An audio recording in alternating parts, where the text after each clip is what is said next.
এবারে এই মাছগুলো দিয়ে দেবো। দেখো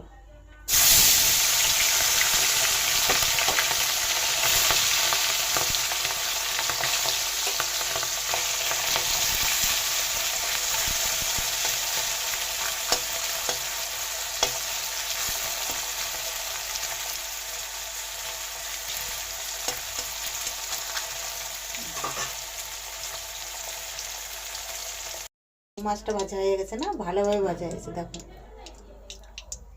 একটা মাছের তেলটা দিয়েই আমি মানে তরকারিটাও রান্না করব মাছের তেলটা দিয়ে। তো আমি একটা তেজপাতা আর একটা শুকনো লঙ্কা দিয়ে দিলাম। আর এর মধ্যে দেবো রাঁধুনি, কেন ছোটো মাছে না রাঁধুনি ভালো লাগে। আমার দিদিমাও রান্না করতো, তো দিদিমা তো বেগুন আলু দিয়ে রান্না করতো, তো ওইটা দিত, কিন্তু আমি বেগুন আলুটা দেয়নি, এমনি লঙ্কাগুলো দেবো। লঙ্কাগুলো আমি একটু বেশিই খাই, তো বেশি